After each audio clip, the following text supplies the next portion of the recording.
We're live. Cool. What is up, peeps? Yes, UK Dazcast is back with the Dazcast. Do not let your eyes deceive you. This is the same show, but on a new channel. Shout out to BoomStick for letting us host the Dazcast on a permanent basis. You know what I mean? As some of you are aware, today I have turned an old twat. I am now 44. So I've got to drink 44 beers. All right, Stinky Baby. Ready. Beer.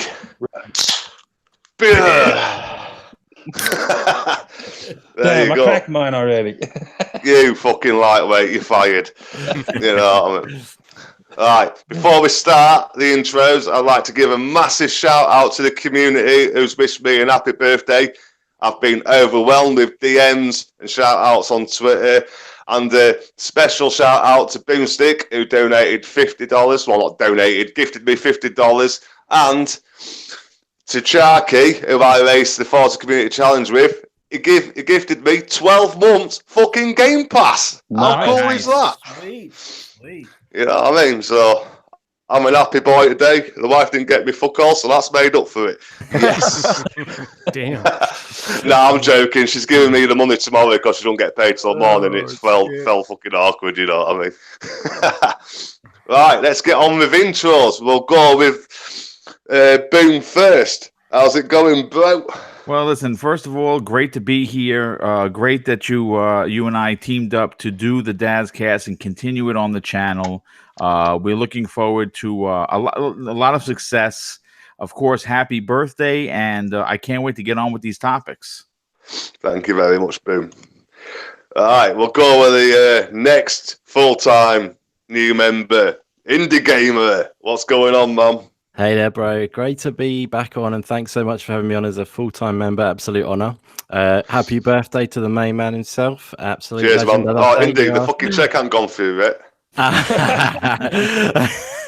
It hasn't actually. I'm just halfway through writing it. I was seeing how nice you were tonight. Yeah. Good. See if there's an extra zero on there, mate. If you talk like Sobski, it won't be very nice at all. Yeah, honestly, great stuff. Like everyone in this chat, everyone in this podcast is absolute awesome, top dollar, top bill people. So it's fantastic to be here, and I can't wait to drink as many as I can tonight and have a great time. I bet you can't keep up with me, Indie baby. There's no chance of that. Let's see who's slurring first in 2 hours. So, cheers, buddy. Great to be on. All right, awesome. Yeah, fucking hell, cluster foot this up straight away. Boom, what have you been playing, bro? Well, no, I mean, listen, we'll go with that first. Yeah. Real quick, it's been Resident Evil 2, the demo, the one-shot demo. I got a chance to play it once when it came out. I think I stayed up to 1 o'clock in the morning. Was very let down that it's only 30 minutes. Got a chance to play it again at my friend's house last night. Beat the demo in 23 minutes with no deaths. I'm so stoked. And to be honest with you, I'm stuck with games. I just don't want to play anything. I just feel like I've there's just nothing that's grabbing my attention yet, and I'm kind of just holding out for Resident Evil 2, to be honest. Absolutely, yeah. How long did it take you to do it? The first time I played through the 30 minutes and I didn't finish it. It just ended. The one I actually beat the demo in 23 minutes my second time. Beat you. I beat it in 20 minutes and 6 seconds. Excellent. Yeah, I saw that, Daz. Nice. Yeah, man. You know what I mean? Yeah, it's pretty fucking awesome. You see, what I do, Bim, I cheat. I've got 2 accounts, but I've also got 2 other accounts that no one knows about, which I've played it 4 times. Nice. Awesome. You know what I mean? I always got to have extra accounts if you haven't got Game Pass, but I've got fuck all to worry about till 2020 now. So fuck it. All right, Indie baby, what you been playing, bro? I've been pretty ill this week, so I haven't been on as much. I haven't played that one. Yeah, it's really good, mate. Is it better than the Dear God? Yeah, it's probably about as good as that. Awesome. No, but I've been playing Fortune Island. I've also been trying to work on a YouTube video, which is now delayed. But you've been working on one of them for like 2 weeks. Yeah, exactly. You got it. It's actually how long is it gonna be? It's ready and basically to go. I just need to. Just need to finish it off, and it'll be out in the next few days. I'm just trying to finish it off. Like I said, I've had a bit of a cold, so it's been a bit of a rough one. But yeah, you've got the man flu as well. Yeah, exactly. Fucking I was counting sheep last night in my dreams, mate. I'm surprised I'm here. I had man flu on Friday. I felt like shit. I felt like shit at work. Yesterday I was like a fucking zombie. I'm like, I'm up, I'm all right for Dazcast. Fucking. Yeah, I know what you mean. I've got the old Resident Evil demo downloaded, and I just I didn't quite get a chance to get onto that, but definitely going to do that probably in the next few days. It's like sex, Indy. It'll take 30 minutes. I've watched a few people play it, and actually including yourself, buddy. Watched your little video. I was going to say, you watched it on my channel. Yeah, of course. Yeah, and a few others as well. Yeah, it looks awesome, man. And yeah, it's definitely a pickup for me. So yeah, cool. Sweet. All right, Stinky baby, how's it going, bro? It's going good, man. First off, happy birthday, Daz. Thank you very kindly.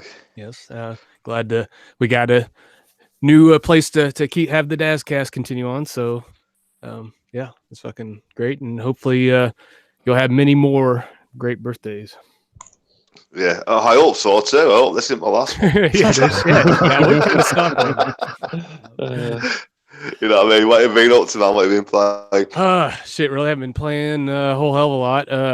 Played and finished the Order 1886 on PlayStation. Nice. Did that shit on a week and a half, 2 weeks ago, some shit like that. And then just kind of randomly going back and forth on Assassin's Creed Odyssey and just kind of fucking off for the most part, really. Haven't really gotten to really spend time on one particular game like I'd like to.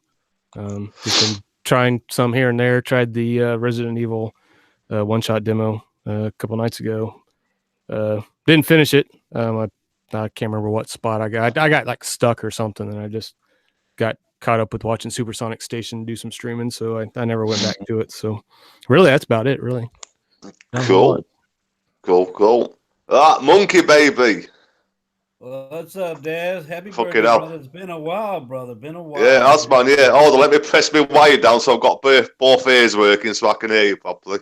Yeah, Alright, so I've got dodgy headphones. 44 years. Hey. Alright, what you been up to, man? What you been gaming lately? I've been gaming. Assassin's Creed Odyssey. I just got PlayStation VR, so I've been jumping into that, playing a little bit of PowerPoint. Moss, Astrobot. Yeah. Sorry. So I've been just jumping around different games here to there. I didn't try the Resident Evil demo. I'm just waiting to buy it because I just want to go fresh in. I don't want to be spoiled with anything, so I just. You're not spoiled by it. It's what you'd expect anyway, but it just looks better. I want to experience it. It's been a while since I played Resident Evil 2, and it's been a long time. I'm happy. You mean the shit? It's gonna be the shit. I already know it already. I don't. All right, cool. Jago, baby. What's up, brother? How's it going, man? Been a while. Yes, sir. I'm glad we're back on Boom's channel. Appreciate that, brother, for letting us have it here. And let me say happy birthday again, since we're on the air. But yeah, God, what have I been playing? Not a whole lot. I'm kind of like Indy. I've been bouncing around. I haven't beat Assassin's Creed Odyssey yet. I played through Red Dead, and I'm kind of on the opposite end with Boom. I played through Red Dead, and I think Red Dead ruined me. I like the game. Don't get me wrong, but I don't have the drive to beat it like I did Red Dead. So I'm still. Is it burning you out, Jago? No, I ain't gonna say burnt out, but Red Dead was so phenomenal, and I go to this, and it's not on the same level for me, so I don't have that same drive to beat it. But other than that, I actually, like I said, been bouncing around. Played a little bit of Crisis, the original. Nice, good game. Yeah. I played the Resident Evil demo, and I didn't finish it because I was just in awe of how good it looked. I was just running around. I always explore everywhere, so I knew I wasn't gonna get finished with it. But played that. Of course, been playing a little bit of Street Fighter on the arcade machine over here, and played Resident Evil 7 VR last night. Showing I streamed for like an hour on YouTube, so I could show supersonic my skill saw because he wants to beat it in under 4 hours, and I don't know if he'll ever do it. He may not. Well, since now I looked up and he could do it on easy, then he's like, "What? I could be doing this on easy?" Like, yeah. Yeah, and he's like, "How do you got if you have to be?" Yeah, I gotta play that VR. I didn't even realize I'd done that. It's been so long since I played it. But yeah, nice. Where the fuck is... Oh, Sobski's in chat now. Hey, what's going on, Broski? What's up, Sobski? You made like 3 different Dazcast groups, so I must have left the wrong one. Yeah. That's what he gives out. He gives out the codes. You know, which one We've got the main one. We've got one just for panel members, and we've got the other one with So Shady. And that's it. Why the hell? Why cool. can't you just have one normal Dazcast? We're going to cut it down for the next time. Yeah, don't worry. Don't worry. You know what I mean? Because my OCD's, I can't. Oh, for fuck's sake, Boski, stop fucking moaning. What have you been up to, man? I talked to you for ages. I don't need you fucking nagging at us. He's been trying to figure out which DM group he's supposed to be. Well, it's not fucking hard, is it? The fucking just, you know what I mean? It's still on your fucking phone or PC, whatever. Anyway, what have you been up to, bro? It's been a while, man. I've been gaming lately. I haven't been gaming much, to be honest. You know. Actually, I played a bit of Assassin's Creed Odyssey. I played some of that recently, but other than that, I haven't gamed much. Fair enough. Right, we'll leave it at that then, you miserable twat. Right, for the first time. Both of you guys. Yeah, You should be used to it by now. I am, Broski, yeah, no, but it just sounds so fucking depressed. It's unbelievable. You know That's like, this is my happy voice. God, the fucking... I hate to see you when you're pissed off. That's the same voice. I think it sounds the same. Yeah, I just sound, I'm like a robot. I don't change my tone. You don't know whether I'm happy or angry. Just through word choice. And it'll just come at you straight away. Yeah, fucking love it. All right, for the first time on the Dazcast, it's my pleasure to introduce the Empire, Mr. So Shady himself. How is it going, brother? It is going goddamn good. As always, happy fucking birthday, UK Dazderus, from both myself and as I am the resident mouthpiece of the Sesh Empire. Happy fucking birthday from every agent from the Sesh Empire too. Hell dog. yeah. Oh, thank you very fucking much. Thanks for having me on the show on your birthday of all days. I'm honored. I don't have much to bring other than my presence. I hope that's enough, bro. Let's get this going. Awesome. Has Daz disclosed his real age yet? Yeah, 44. Oh, sorry. I'll be 19 tonight, Broski. You know, just really... Well, if anyone's wondering what I've been playing, I blasted through that RE demo. Years. So good. It was so good. Like the violent level. Woo! I love that. And I've also been playing Just Cause 4 recently. It was my birthday on Monday, and Yobi Dren, wicked community member, was kind enough. He gifted me the game, and I'm loving it. The explosions in that game, they're huge. They're huge. I was surfing this big silo into the air as it blew up. I loved it. I'm having a good time with that game. So thank you for that. And I've also been playing Battlefield 5 online. I'm looking forward to doing this show, guys. Nice. I'm hyped. Good stuff. I've just fucking bought Battlefield 5 because I bought it from Boom's $50 gift. So worth it, but that online. Yeah, oh, baby. Yeah, I got it. I hadn't jumped online yet. I was trying to do the little campaign, and I haven't been back. I haven't tried a campaign. I played as a multiplayer. I love the multiplayer. Hey, up, press down on the wire because Monkey's talking. All right, there you go. All right, awesome stuff. All right, let's get on to the first topic. All right, Activision are currently under investigation for fraud following Bungie's split. It appears that the company might be in a bit of trouble. Here's the question. What does the future hold for Activision if the companies continue to leave? Will Blizzard be the next one, and can they still reach success with the Call of Duty franchise? Boom, we'll go with you first, bro. Well, I mean, look, here's the thing. You know, we were talking pre-game about the shenanigans, if you will, that's gone on with Activision since the so-called acquisition of Call of Duty. We know how that was handled. Vince Zampella and his partner were basically coming into work and met at the door with by security who had their stuff in boxes, and they were not allowed back in the building. They obviously, they sued, they won. Activision had to pay out a significant amount of money, but at the end of the day, they left. Obviously, Infinity Ward became a part of Activision, and again, it was shady dealings back then. And, obviously you have to look at a few things that are going on. First of all, there's a shit ton of infighting between Blizzard and Activision. And there are people leaving that company on the Blizzard side in droves.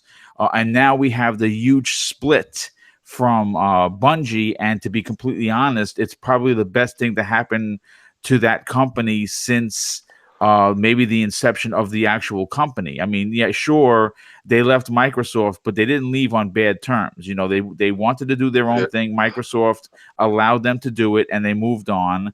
And I'm going to be honest with you. The question that was posed: can they survive with only Call of Duty? Well, here's the thing: yes, Call of Duty comes out every year, but if that's their only pony in the stable, eventually that it's going to get tired, right? I mean, the franchise is going to at some point or another hit some sort of fatigue. And I don't know, because you've got your hardcore fans, haven't you? You do have your hardcore fans, but at the same time, can they survive on just one major franchise per year?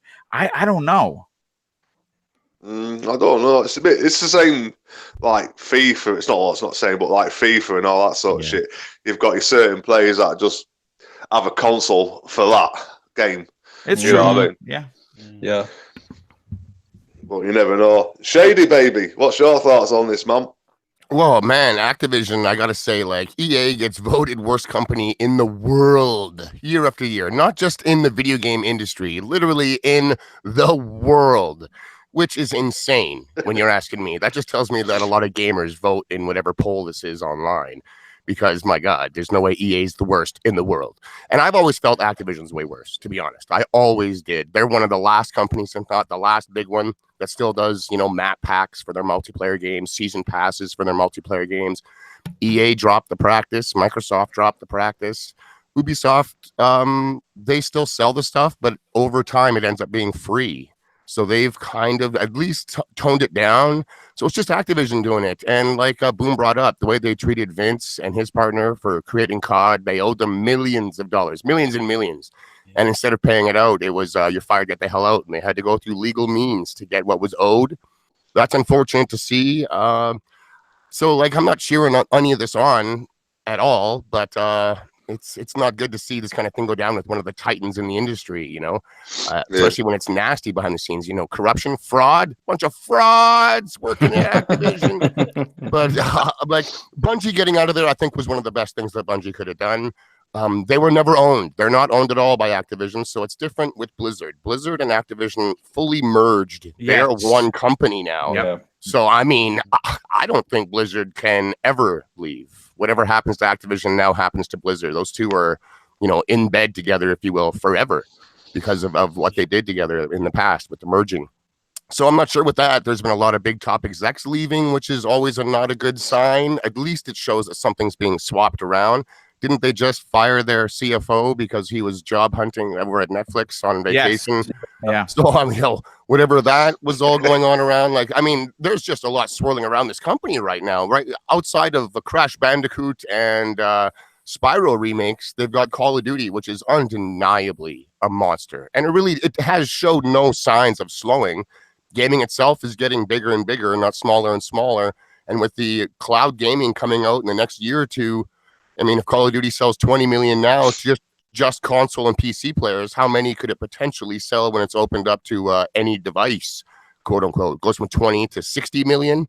I don't think they're hurting when it comes to Call of Duty. There's nothing out there challenging the throne yet, if you will. Exactly. Not quite.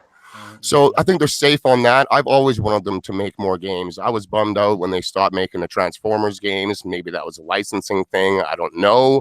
But they had a more wide portfolio in the past than they do today. So, geez, they're in a big mess over there. Hopefully something good comes out of this outside of just Bungie doing their own thing. And that's not even a guaranteed good thing yet. We're not sure. We haven't seen a fully independent Bungie ever. Microsoft was holding the reins for years. And then once they left, they instantly went into Activision's arms and seemed to be celebrating getting out of them. So at least we know they're excited. I'd like to see what they can do with Destiny 3. I'm hearing that they want to self-publish, which is a big move for a game like the Destiny franchise. So I'm all eyes on what's happening with Destiny, especially because at least so far, until Anthem probably, that is my favorite new IP this gen. So I want to see where it's going. Cool. Awesome, bro. Awesome. Boom, baby. Pay the bills. Oh, yes, absolutely. Well, we got to do a gigantic shout out to the absolutely outstanding Smitty Smith with the $20 super chat. That is awesome. Thank you so much. He says, happy birthday, UK Dazzers. I don't drink, and neither do I. He says, have a couple of beers on me. Enjoy today and every day. As hello to the entire panel and chat. Yes, dude, thank you so much. That is extremely generous and kind of you. And we definitely appreciate all the support. Absolutely. And yeah, don't worry, Smithy. I'll have a few for you. And does this mean we half the super chat because it's a Dazcast? I'm only messing. You know what I mean? No, he's not. All right. Yeah, cool. All right, Jago, baby. What's your thoughts on this? Honestly, I think Shady pretty much covered it pretty damn well there. I think Activision will be fine since Blizzard's pretty much, part of them or whatever. And Call of Duty, you pretty much nailed it there too, Daz. I mean, Call of Duty's not going anywhere. Even though I didn't buy this new one because it didn't have a campaign, and I won't buy another Call of Duty unless it has. The next Call of Duty unless it has a campaign, but I think they'll be fine. Call of Duty's still a juggernaut. Maybe not like it was, but it's still a juggernaut. And there's some instances in life where you need to be a little humbled. And I think Activision may be, they might get a little humbled now, and or tear the business down in a way almost. And that normally you'll come back. Or come, not say stronger, but come back better. Maybe they'll learn from some of their past mistakes. Maybe not, but we'll see. Hopefully, it makes Activision a better company overall. I hope. Time will tell. Sweet. All right, Monkey Baby, let me press my wires down. What do you think on this, bro? Can you hear me now? I can hear you, yeah. I've got 2 ears. All right. All I got to say is Activision's been around a long time. Everybody's going to get the Call of Duty regardless. And they're not going to ever suffer anything from any game. They got Blizzard, but Blizzard hasn't really been making anything either besides Warcraft. World of Warcraft. So Overwatch is huge. Overwatch, yeah. Yeah, they got Overwatch, but they haven't had a new IP. And Call of Duty it might not ever die out, but it's going to get, like Boom said, fatigued. They're going to get tired. They're going to have to run out of ideas of what they're going to make another Call of Duty of, They're going to have to put a campaign in it regardless, because if you're going to make people spend $60 on a game, put a campaign in it. I believe they confirmed a campaign for the next one. So, time will tell, of course, but I think that was the talk. Yeah. A different studio's making the next one, right? Yeah, each one's a different studio. Yeah, Infinity Ward is the next one doing Call of Duty. That had probably been in development like 2 years ago, 3 years ago. So, yeah, I don't buy the Call of Duties no more. There's so many shooters out there to play that can. I know they're never going to be thrown from Titanfall. I like to see Titanfall 3 dethrone Call of Duty. I would love that. I would love that, but it's never. We can hope and pray. Maybe we'll get a Titanfall in VR. That would be awesome. Yeah. A lot of motion sickness will happen, but hey, it'd be awesome. Motion sickness, is it off in VR? Yeah. Having a big mech come down and you're sitting in that VR helmet. Oh yeah, you're gonna get sick. Fair enough. Broski, what's your thoughts on this, man? I don't think, in the grand scheme of things, I don't think it's going to be that big of a deal for Activision. No. Because every big studio, like look at Ubisoft, they've had their fair share of drama, and EA. And the thing with Ubisoft, they bounce back. They're quite like, you can, when the new Ubisoft game comes out now, you can trust that it's going to be decent quality now. So yeah, I think hopefully if Activision gets humbled a little bit, hopefully they can do the same. Learn past mistakes. Does not interest me at all. That new Dawn at this. Nah, neither does it. it doesn't interest me either, to be honest. It looks like a rip off of Rage. Is Monkey talking to himself? No. The thing with Call of Duty, though, I think eventually it's going to need like a year off or something, like a reboot, like with a new graphics engine and everything like that. Kind of like Assassin's Creed did. Yeah. But definitely. I don't think Ubisoft's doing an Assassin's Creed this year, are they? I fucking hope not, because I'm still on Origins. No, there's no Not even Assassin's bought Creed this this year. They're releasing the full remaster, I guess, of Assassin's Creed 3. Came in the season pass. I assume that's going to come out in that window for Ubi. I think that's coming out in March. But Oh, it's not like earlier than nice. Maybe, I don't know what they're going to put out then for that window. They normally have a Creed. Interesting to see. They might have one of them, like that Assassin's Creed, the side-scrolling game. Yeah, Chronicles. Yeah, they might just have one of them, but I don't think there's going to be like a main Assassin's Creed game this year. But I think that's what Activision are going to need to do for Call of Duty to make sure it doesn't get so fatigued and to put some more effort into each game. But in the years off, I'm not sure what they're going to do because they haven't got much more other than Blizzard. They can't have an Overwatch game every other year, can they?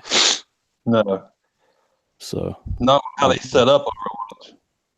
they need to spend some money and like make new IP and stuff. Yep. Because they do. can't- For they someone can't making keep- the most, they're not spending any of it. Right now, I'd say they're falling on Call of Duty right now. Yep. So they need to, they need to do something about that. But they're not going to go away. No. They're going to be fine. Like in 2 years' time, it's going to be like this never even happened. Mm-hmm. So, yeah, that's my take on it. Everyone I else feel did such a depressed good after job of listening to explaining you. it. Really? No, I was trying to- it's just I was one trying to tone, put a isn't joyful it? voice on. You should be a therapist, broski. You know what I mean? Right, Taking the so piss. sit the fuck down and chill out. Listen to my voice. You know what I mean? Listen to the soothing sound of Topsky's Get the voice. soothing sound of broski. I feel it. That's right coming up about that, but not on this show. I'll take that as a compliment. Yeah, do it. Maybe Right. it's because my balls have dropped. Maybe Is my it balls about have fucking dropped. time? Now you turn 20, yeah. Congratulations, Well, Topsky. Congratulations, brother. Just today. Yeah, innit? I'm a Now you're fucking actually champion. legal to drink alcohol. Awesome. Yeah. Well, in America it is now. Now if I want to go to America, I can legally drink. Which is Yeah. nice. That's crazy. Up here in Canada where I live, it's 18. It's been 18 my whole life. Really? So here in 21. What the? That's nuts. Yeah, innit? I mean, You I gotta just wait want to drink. I don't really care where. I got a clue what Monkey said there, but fuck it. Bananas. Right. Stinky baby. You have to be 25 for bananas. Yeah. Especially right ones. Absolute banana. Right, Stinky baby. What's your take on this, bro? So Shady pretty much summed it up pretty well, but Activision's Activision. And yes, Blizzard is pretty much in bed with them. So the only way Blizzard is gonna, be out of it is if they get dissolved, and that's then it's just straight Activision. But I don't know. In the grand scheme of things, they do need to. I'd like to see them do some other stuff, but I don't think they're really going to change much for now. That Call of Duty train is, of course, I'm with Jago. I didn't buy this one because of no campaign. And I'm surprised how well it's sold, though, considering. What's that? I'm surprised too. I'm surprised how well it sold because everyone was saying, me too. Like, Me too. Well, it's no fucking different to the first Titanfall. That didn't have a campaign. Yeah, but Titanfall is a different IP. It Call did of have Duty's always had a campaign. Online. It wasn't a proper campaign, Jago. Yeah, but the you difference gotta to Call of Duty is this: Call of Duty, like you're accustomed to having a campaign with Call of Duty. Yeah. Yeah, I know. I'm just saying. But overall, in the grand scheme of things, eventually you would think that having just Call of Duty, eventually they're going to tire out. But I don't know. The way it's been going kind of doesn't really seem like it's going to be happening anytime soon. Yeah, it's just the same shit over and over, isn't it? Pretty really? much, yeah. I mean, if something works, keep If doing it ain't it. if it ain't broke, don't fix it. Right? Yeah. Been Yeah, we telling do that little wife for changes. fucking years, but she don't listen. No, You know? no. Indie baby, what's your take on this, bro? Well, basically, Yes, I can actually understand Indie because it's in English. English. In English, let's do this. Yeah, I mean, they're full, like we've said, they are leaning on the Call of Duty anyway, and now they're likely to do that even more. they're gonna have to do something to change it up. But I potentially think we might see a few extra like almost spin-off Call of Duties or something. If they're not inventive enough, they might fall on that even more, like just to see some remasters and stuff like that, just to get a few extra bucks in and stuff. But yeah, I mean, Call of Duty next time, they say that it's going to have a campaign, which does please me and certain other gamers in this chat right now and this panel. Which I wasn't really up for a non-campaign Call of Duty myself, because I like single player. But I do like multiplayer as well. But it just seemed wrong, because like Sobski said, that's how they've done things, and then all of a sudden they take something away. If they'd started out like that, then it'd be fair enough. If that's their brand, then fair enough to carry on that way. But when you sort of like, here you go, here's a nice roast dinner, I'm taking the beef away now. So it's a bit like, where's the beef? And you still have to pay the same price for it. Exactly, yeah. Taking the piss, mate. Yeah, or it's like a burger without the patty in the middle or whatever. Like for you Americans, bread and cheese, mate. Yeah, exactly. But yeah, so patty. What the fuck's a patty? I'm talking American now. I'm just trying to. It's the meat, the beef. Give me the beef. Meat and 2 veg. But anyway, yes, I mean that. Yeah, exactly. Yeah, no, I'd like it. They're gonna be lean now for sure. So they're gonna have to. They're definitely looking a bit shady at the moment. They're gonna have to switch up. Well, yeah, you can decide on that one, I'm sure. Some of their practices are a bit very iffy at the moment. But with regards to the Call of Duty thing, they're gonna have to really affirm themselves and strongly, I think, and reinvent themselves again. They're gonna have to keep reinventing themselves, but they have got a solid fan base which come back every year, so they have got that in that regard. So who knows? Well, Salty thinks me and you sound exactly the same. You what? Apparently, me and Indy sound exactly the same. Yeah, I did think that myself. You sound depressed. Indy sounds fucking like he's in heaven. I did think that, actually. I thought we sound like we're from the same area. No, I hope not. We don't want you two drinking together. Next door neighbour, I didn't know it. I just got up the road. I'll probably shout a minute, see if I hear you. Hey, I'll be coming down in tarmac van next and fucking burying you both. Brilliant. You know what I mean? Right, let's get on to the second topic, which is you've all half fucking done in the first topic, but according to leaks, Modern Warfare 4, believe it or not, to be Call of Duty in 2019, should have a fucking single player. Campaign will not. If there's not a campaign, will it be an buy? Does Modern Warfare need to have a campaign, and are you okay with it having the same treatment as Black Ops 4? You know what I mean? We'll go with Jago on this one. Well, like I alluded to a while ago, I didn't buy this year's Call of Duty because it didn't have a campaign. If Modern Warfare 4 has a campaign and it looks interesting, because I haven't bought them all. I haven't been this huge Call of Duty fan. I played them back in the day on, I think, some on the PS2, maybe. It was so long ago, and then I got out of it. And I think the next Call of Duty game I bought was Advanced Warfare. Because I'm not a huge Call of Duty fan, but that got me kind of back into the Call of Duty campaigns. And if Modern Warfare 4 has one and I see what I like, I'll buy it. But I personally, like I said, haven't played this new Call of Duty, but I've heard some of people's complaints about it, that it looks kind of dated still. There's nothing new, like really graphically impressive about it. That might be a drawback if they're still running the same engine and it still kind of looks dated. That might keep me from buying it even with a campaign. But if it has a campaign, I'm more inclined to buy it. I'll put it that way. Mm-hmm. Yeah. All right, fucking stinker baby. What about you? Just like Jacob said, I'm more inclined to buy it if it's got a campaign. I've never been the biggest Call of Duty fan. I always preferred Battlefield over Call of Duty. But I preferred Battlefield for its multiplayer, and I preferred Call of Duty for its single player. So we'll see. And same with that graphics engine. They need to change something up for that and make, if it's going to look dated, look all the others. It looks dated, don't it? Yeah. But if it's got if it's got the single player in it, then yeah, I'll pick it up. But otherwise it'll just be like the man. I'm not too fussed if it's got a campaign or not, because honestly, I love the fucking mechanics of the gunplay. I really do. You taking the piss? No, I'm not fucking taking the piss, bro. Have you been smoking some of that wacky back or what? No, not yet. I'm not called Broski.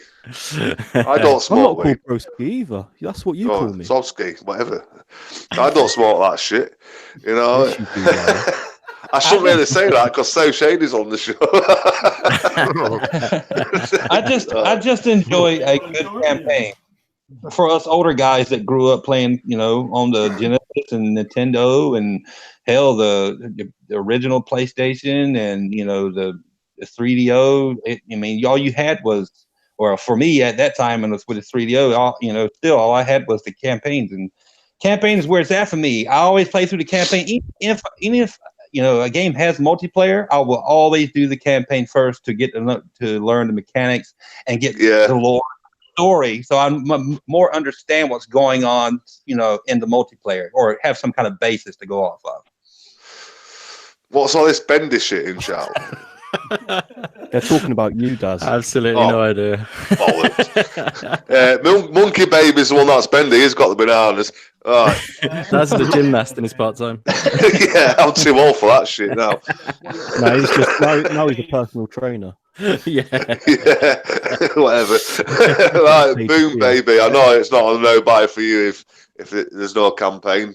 Yeah, I passed on Black Ops 4 simply because even though I've played online several times, I've always stayed at for the most part the single player campaign. Mm-hmm. And I understand the blackout mode is like it's a new thing, right? Like, oh my god, it's battle royale and it's a big deal.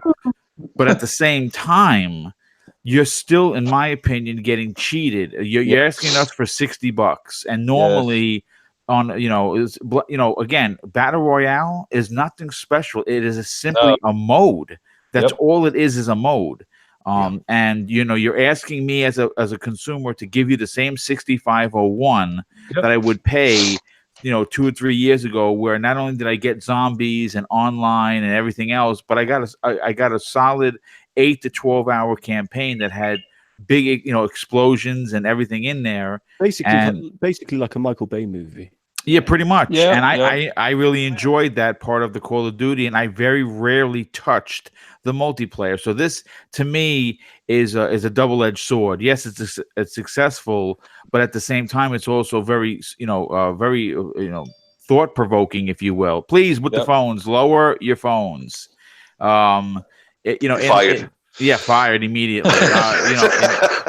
If you're gonna charge me if you're gonna give me a choice or a price point, it says, listen, if you want the full package, it's this, or if you want pieces of it, then you can do it like that. But I put it to this way: moving forward, I will never buy another Call of Duty game without a campaign. Nope. Ooh. Nice. What if it went in Game Pass? I probably still wouldn't play because I don't normally play online, Call of Duty multiplayer. Yeah. True. Fair enough. Shady Baby, your thoughts, Mom? I've always been a campaign first guy with my Call of Duties. Like the online Call of Duty, I really do enjoy it, but it's one of the very few online shooters that I don't absolutely dominate on a frequent basis. I don't know what is going on with the Call of Duty, but I'm like average at it. It upsets me because when I play everything else, I'm up there. I'm up there, baby, and I'm frequently at the top. It feels damn good. So going to COD and not having the same thing happen, it brings me down. It upsets me. But I enjoy the game. That being said, I was all in on this one, campaign or not. And part of it was because of just the mode of Blackout. And it is just a mode, guys. I think part of this is skewed because just this mode is what PUBG is and being sold. And this is all that Fortnite is. And it's, one of the most played games in the world. So a lot of people, or the developers, I think, when they put this mode in, they're kind of looking at it like we should give the mentality to the people anyways that it's something special, not just like a new deathmatch mode, because that's kind of what it is at the end of the day. So it wasn't necessarily just a blackout that got me. It was also the 3 times the zombie content at launch that you got. I guess before it was always 1 zombie campaign. Now it was 3. And I never really got into zombies before, and I wanted to get into them this time. So I didn't feel too ripped off. I mean, I would have taken a campaign. Who the hell wouldn't? But I've heard the next one has a campaign coming. So I'm going to believe them until it does. If it doesn't, then I'm going to maybe start questioning stuff, because it'll be another year where Battle Royale has just become more and more standardized, if you will. So it's not a special. So it's just going to feel like all of a sudden you're getting a few zombie maps and then the regular online, and that's it. So I think they have to bring that campaign back. I blame it on PUBG and Fortnite. I played my fair share of Battle Royale in those 2 games. And I'm going to say this right now, except for PUBG is nothing more than a fucking closed shopping simulator for the first 20 minutes of the match. And I was like, no, can't do it. So basically the mode was already kind of played out for you. So it did nothing with blackouts. I didn't play any PUBG. I just didn't like what I was seeing or hearing. And the little bit of Fortnite that I was playing, I don't hate the game. I just know that it's not what I'm going to be sinking a lot of my time into. So I was really itching to get into the mode with Call of Duty, and it's really good. It is an impressive mode. The game runs well. It did for me anyways. I know it had issues for people for a while, but I've never bumped into those ones. I've recommended it to people for a long time. I still do, especially if you're an online guy, obviously, because that's all it has to offer. But Call of Duty for me has always been campaign number 1, and I'd love to see it come back. I hope this isn't the standardized thing. They've said otherwise. I'm going to go with that because it makes me a happier person. I'm tired of being mad all the time. You know what I'm saying? I'm just sick of it. Lip service. It should be like Broski. He's never mad. It's just one tone all the way. They take campaign out. It's never coming back. Hold on, monkey. Ooh. See why is what? He said campaigns never coming back. Campaigns never coming back. They're gonna do this. We're gonna keep. Don't be like that. Don't be like that, monkey. You never know. Gaming's a funny world. Yeah, it is. You know what I mean? Hey. Right, Broski. I've asked you, Broski. I don't fucking know. I don't think so. No. Well, what's your thoughts then? Here we go. One tone opinion. Yep. Shut the fuck up. If it's Modern Warfare 4, then I'm probably going to buy it. Because Modern Warfare 2 is my favorite. Modern Warfare 2 is like the golden age for Call of Duty. So if they can bring it back to like that, because Modern Warfare 3 is pretty shit. But if they can do like have it as like a direct sequel in some way to Modern Warfare 2 or 3, I'll probably end up buying it. But I think, like going back to the Battle Royale talk, I think they could always just make a standalone game. Yeah. Just sell it for $30. Because people would buy it. Knowing them, they would probably charge $60 for it, and then charge and charge $60 for the multiplayer in the format that it's in. Twice the price for the full game. Even if it's like $40 or something, it would still sell. I wouldn't have had a big mainline. That could be like the that could be like the spin-off Call of Duty game that people were saying that Activision could need. Yeah. I wouldn't have had a big problem with it if it was this year's Call of Duty, considering the Call of Duty we got last year with World War II. It had all the staples, the campaign, and it was a great campaign. It had zombies, and one of the best zombies I ever played because I hadn't played that many. And we got that last year. I wouldn't have had as big a problem with this Call of Duty if they had come out and said the price is $29.99. You know what I'm saying? Half the price because it's half the game. But well, if the next it's a piss take. It's the same as season passes, isn't it? It's a piss take. You can buy the game and then you got to fucking buy the rest of it to fucking play it all. Yeah, doesn't mean fucking nothing. If the next one is Modern Warfare 4, they could do the Modern Warfare 2 and 3 remastered as well. They could sell that. Yeah, that's also something I don't think that I personally wouldn't buy. I wouldn't give them $1 for it. Oh, I'd buy Modern Warfare 2 for sure. If it was like remastered like Modern Warfare was, I'd buy it. I love that. I love Modern Warfare 2. That's pretty cool. Pretty cool game. Indie baby.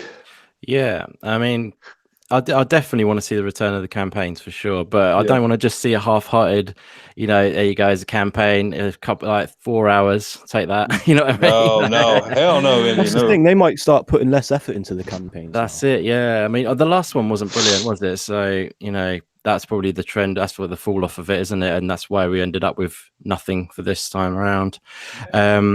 They can stop doing it all at once. Hold on, 2 wires. What monkey?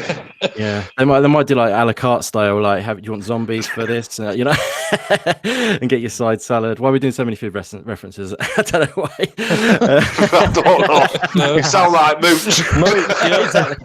Making me hungry. Shit. But yeah, no, it'll be. I'd love to see the campaign return. But I want like a meaty, gritty campaign, not just something just thrown out there. Definitely be good to see it return with something gritty, like the Modern Warfare sort of era. With something like that would be awesome. And I'll definitely I'll get back in because I haven't been into Call of Duty for a while. I played it a hell of a lot back in the 360 and stuff like that, but it's just not been.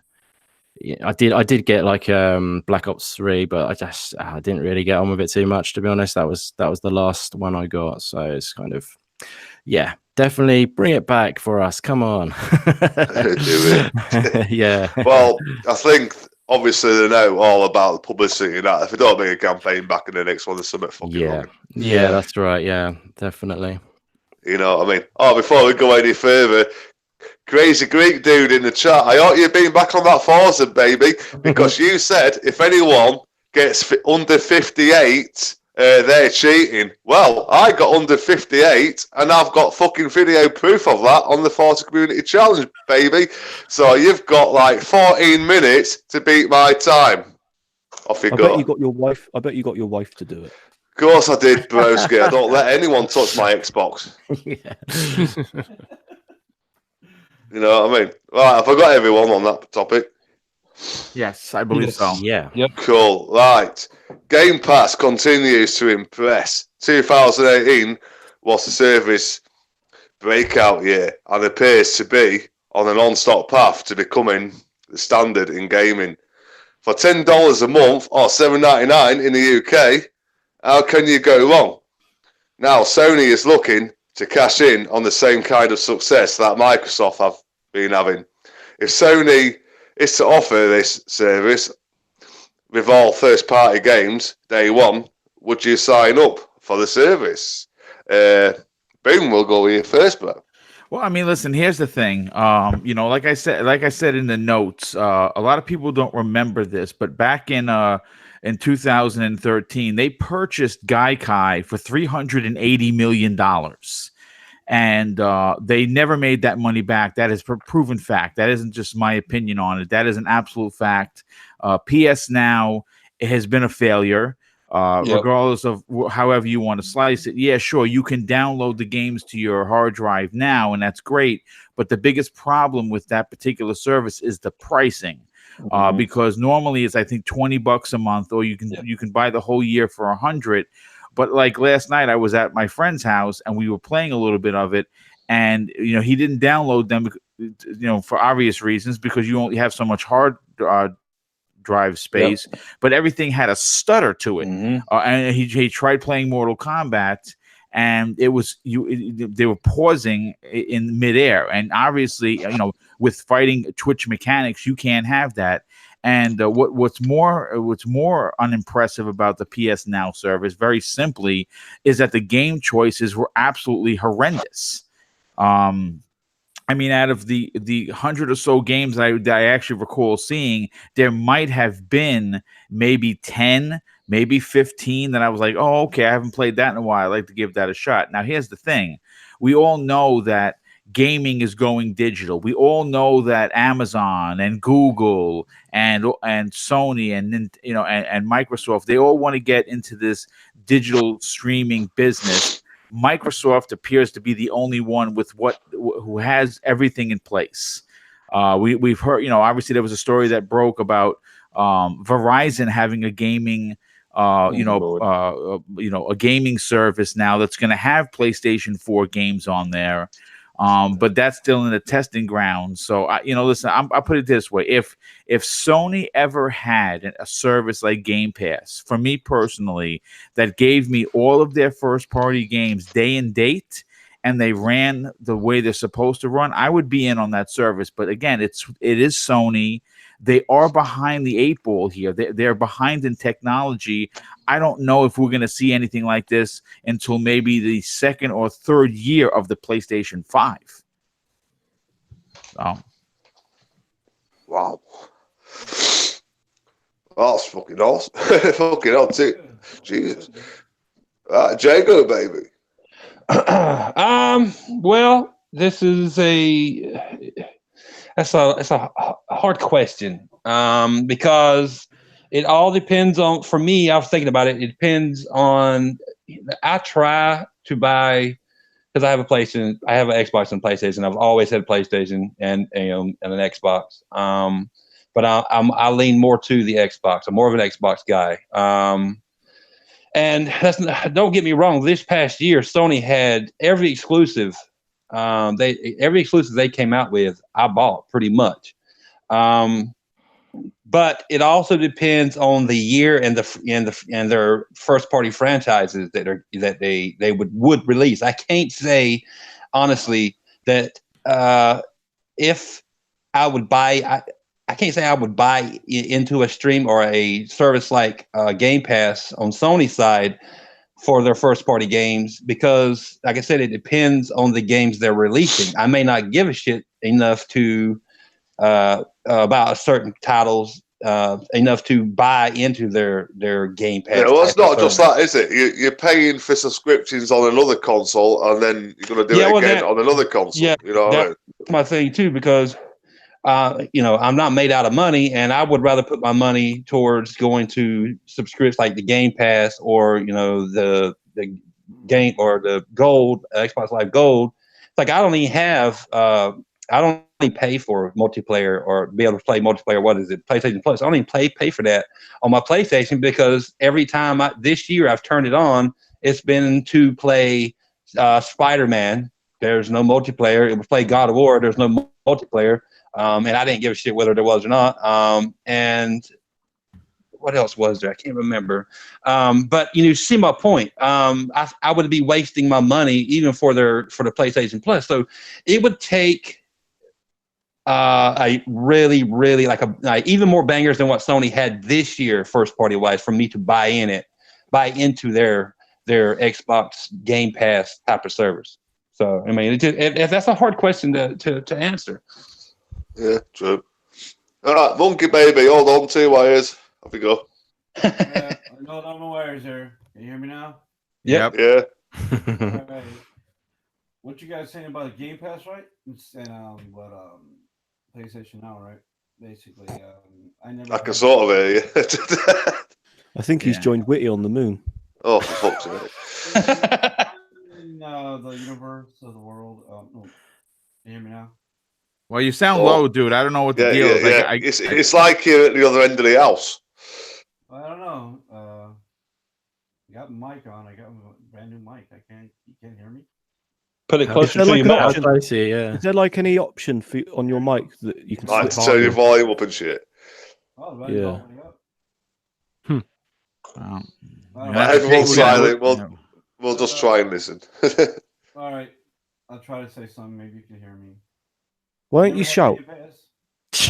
Never had Game Pass, guys, so I can't really, tell you if I would have enough, pay for a streaming service. Like Jago said, you got games, you got Xbox Live, and then you got EA Access. So, not everybody can afford to pay for all those services. No. So it's kind of, I had Game Pass before, but I already got enough games in my backlog.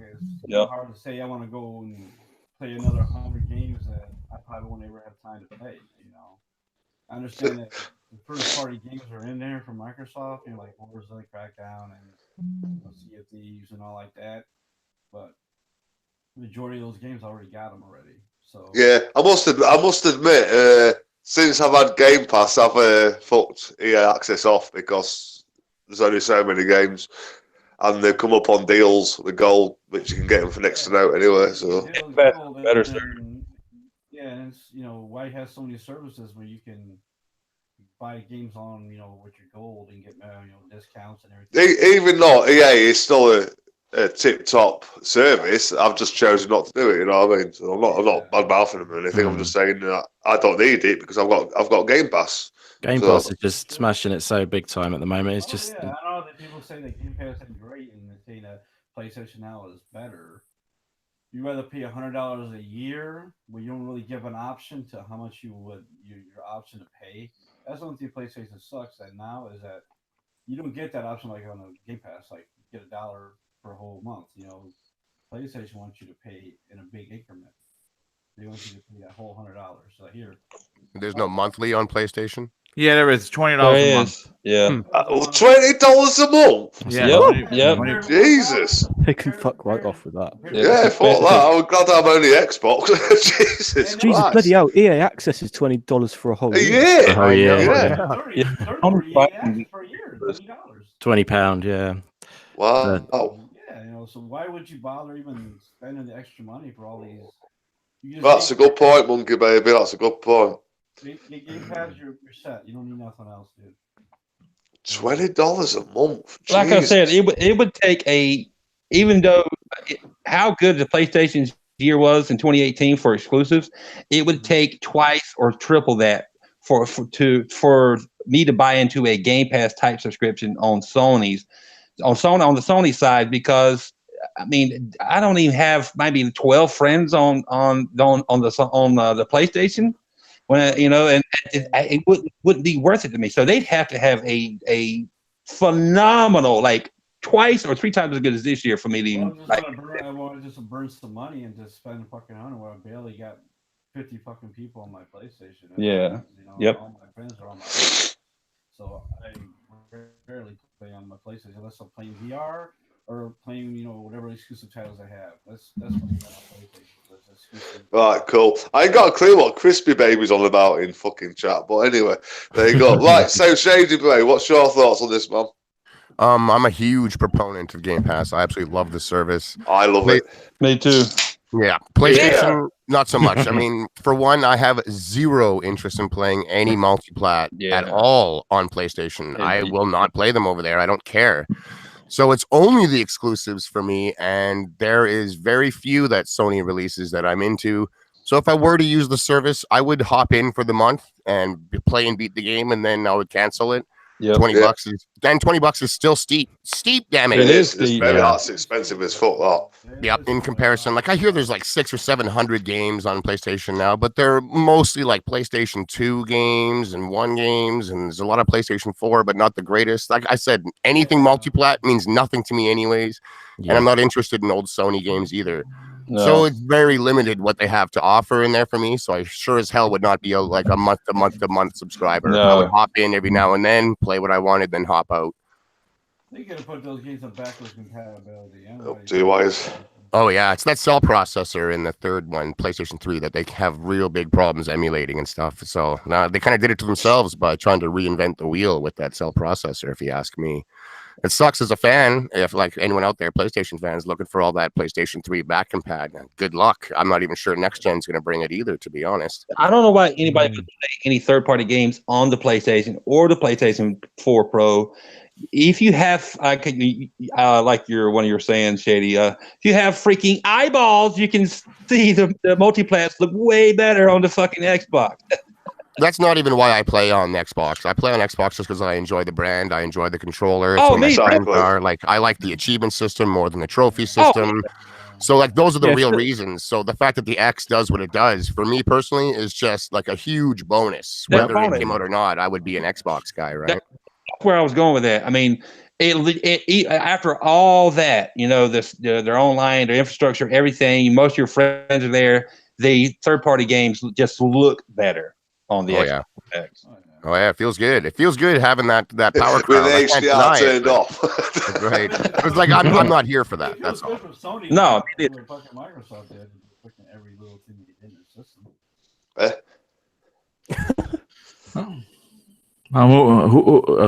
Who's next? Yeah, Stinky Baby. I just heard Shady, then Monkey Baby going into the background. I was like, what? Now, Hey, right Stinky now, man, Baby, what's your thoughts, man? just I don't just there's just too many subscriptions for some people. Game Pass, it's obvious that it's making Microsoft money. I mean, it surprised a lot of people that thought for sure that it was going to fail. That they can't do this, they can't do that with this fucking Game Pass, and it's I remember when that first come out. I was like, for fuck's sake. everyone was saying it's going to fucking fail. It's going to fail. It's another thing that Microsoft is trying to do, and it's going to fail. Yeah, because it's Xbox. But if Sony were to start to do it first, and this is the greatest thing since it's a second coming. Yeah, but like everyone, like Jago said, and everybody that on the Sony side, they'd have to have a lot more games that I would be interested in to do that. But my PlayStation is just for the PlayStation exclusives. I play it, and then multiplayer, multiplats, VR. Everything else is on the Xbox. And just like I'm with Shady. It's just the experience. Everything I do, everything on the Xbox. PlayStation is just my VR and a few of their exclusives that I play. That's it. Yep. Absolutely. Indig Baby. Yeah, man. Yeah. I mean, if I look at it just as if because I'm an Xbox guy, don't have a PlayStation, but if I looked at it like if I didn't have an Xbox and I was just on the PlayStation, this service I think is still overpriced. I think they've priced it arrogantly high. They have. And I think it would still be a bit much to consider paying out each month. I know you're getting a lot for it, but Boom, did you say there was lag issues? Was that was only on the streaming side of things? The streaming side had tremendous, and we tried multiple game genres. It wasn't just, we tried fighting, we tried shooting, and we tried a little bit of everything. Yeah. And it all had lag to the point where I put it this, sometimes lag will happen, you don't really notice it. This was it stuttered almost across the screen. So and they got resolution as well. Yes. Yeah, I heard about that. But a while back they were only doing streaming, weren't they? And that was just it's a poor service. I guess that they've tried to counteract that with the downloads and stuff, but it's still not good enough, and it's too high price. And obviously as an Xbox guy, anyway, Game Pass is amazing. It's perfect, really. It's what they should be doing, really. But they probably just don't want to replicate it because they think, oh, we're copying. You know what I mean? They want to be the innovators and the leaders, but then that's fighting talk. So, but I just think that Xbox have nailed it with Game Pass. So, they've got to think about going in that direction as well, I think. So, but if they wouldn't, I probably wouldn't jump on board for that price a month, like I say. So, if they were to do, Sony was, and they're thinking of trying to do something along the lines of Game Pass, or they can't compete with Microsoft. It'll be, I think it was Shane. I don't remember who said it, but it'll be. It might have been Boom. It's going to be years, at least a couple years, probably into the PlayStation 5's life cycle. Yeah.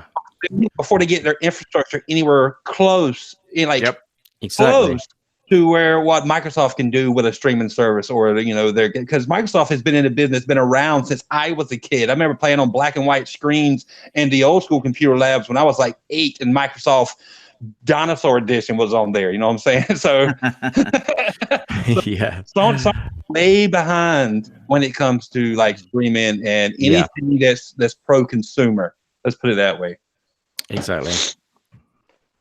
Sweet.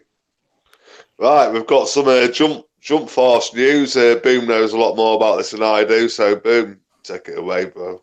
Well, listen, Jump Force by Bandai Namco may be actually the biggest crossover fighting event since the inception of Marvel vs. Capcom. The character list at this point is absolutely incredible, and it appears that just about every one of the most famous animes are in here, and I got the list in front of me, and it's pretty impressive. I mean, first of all, you have characters from One Piece, My Hero Academy, Naruto, Yu Yu Hakusho, Hunter x Hunter, Bleach, Saint Seiya, Yu-Gi-Oh, Dragon Ball, Fist of the North Star, City Hunter, Ronin Kenshin and Black Clover. And I mean, listen, this isn't just going to be a game where it's, you pick a character and you just, you blindly fight until you're bored of it. It has a massive story mode, which looks absolutely incredible. First of all, it's coming out very soon. It launches here in the States February 15th. Of course, they're going to have a tremendous amount of DLC characters, and I'm sure they're going to be very popular anime characters. But my question to the panel, and I'm going to start off with Jago because I know he's a big fighting guy.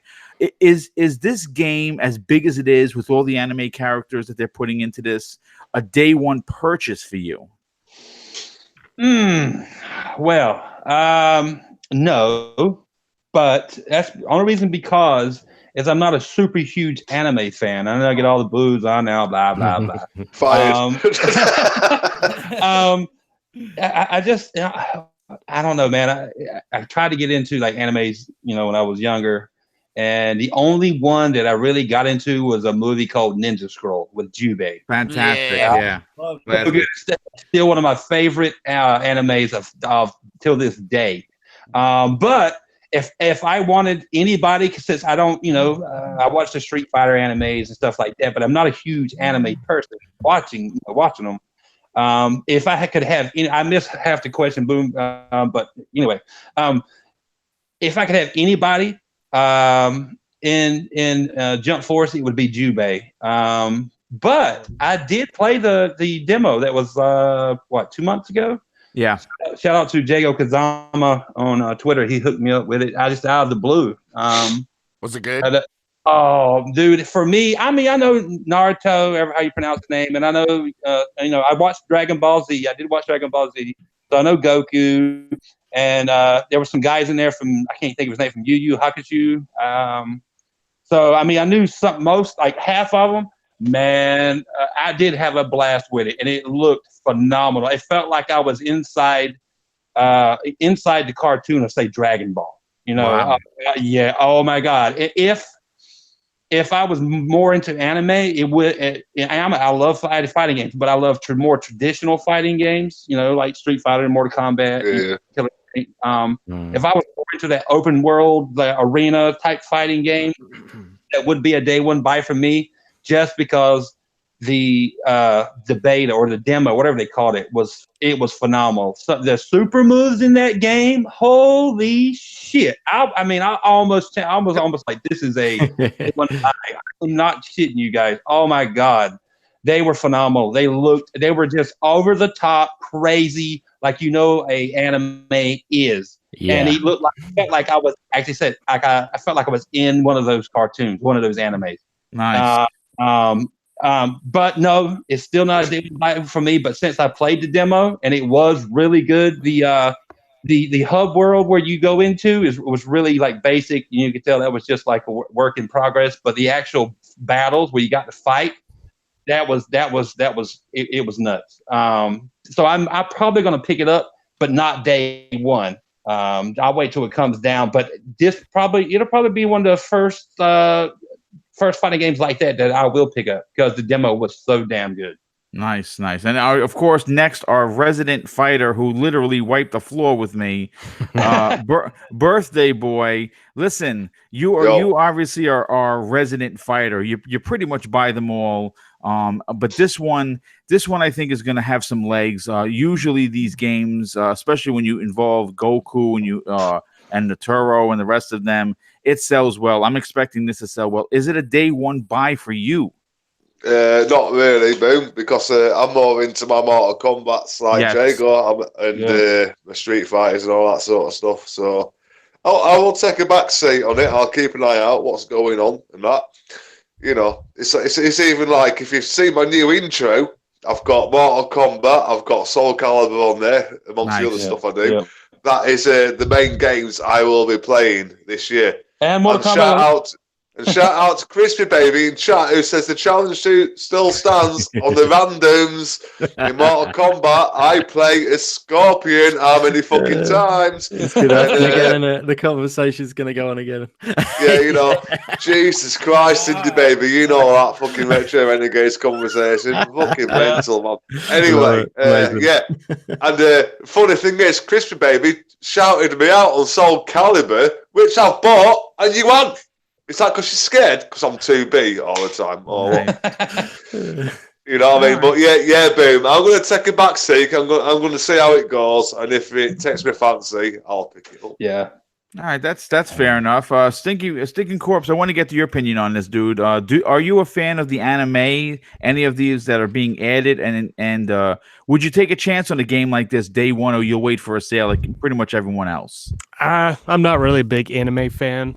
I'm kind of picky on my fighters. I'm more into Mortal Kombat and Soul Calibur and Injustice. So that I'm like, like how Dad says, if I'll sit back and wait and see how it does, and if it does look like something I'd be kind of interested in, yeah, I'd take a chance on it. I mean, I'd give it a chance. I'm telling you, if you play day one, no. If you played the demo, man, it's pretty damn good. Well, I mean, in that case, if I'd play the demo and like you said, it's pretty damn good. Yeah, it'd probably be a day one.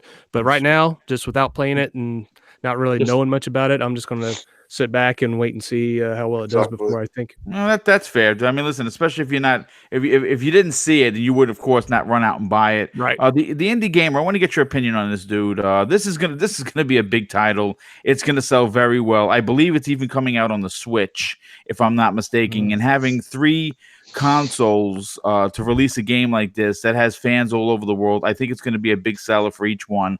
But is it going to be a big sale for you? Is it something you're interested in, or are you going to pass? Hold on, Indy. Yep. Ready. Go. Oh, ready. Yeah. Off we go. Sorry. Well, I need to do that anyway. Actually, I was waiting for it. So I mean, I've broken record, but I'm a big fighting fan, but I'm less of a manga kind of guy. Although I did enjoy a bit of it back in my school years when I was, the legendary Akira, if anyone knows that, which pretty damn awesome, and a bit of Dragon Ball Z back when I was at school, but like didn't really carry on from there. So yeah, it's kind of not really so much into that kind of thing. And also, Sorry, do you remember the Legends of the Four Kings? That was manga. I don't remember that one actually. I watched that on Channel 4. This is obviously just in England. It was pretty fucking cool, man. I had a good reference because I had my best friend at school was from Hong Kong, so he's always back and forth from Hong Kong, and he'd give me some good little tips. But I didn't actually watch that one, I'm afraid. Though. Look it up; it's awesome. Everyone, look it up; it's fucking awesome. I loved it. Nice, yeah, cool. But yeah, I mean, I find the fighting style within those kind of games, like the Dragon Ball Z or the Dragon, however they pronounce that particular fighting game, the recent one. Dragon Ball Fighter Z, isn't it, or Fighters or whatever.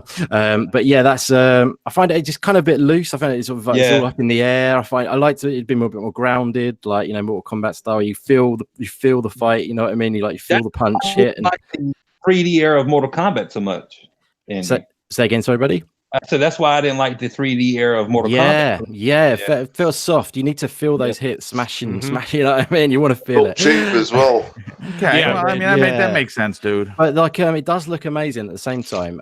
It's like everyone said, I would like to check it out. I won't get it day one, but it's definitely something I'll keep an eye on because it is. I think for people who are into like manga and all that sort of stuff. Shout out to Christina in the chat who loves a bit of that sort of stuff, I believe. And I'm sure she'll be picking it up. It's releasing on her birthday. Nice. But people like that.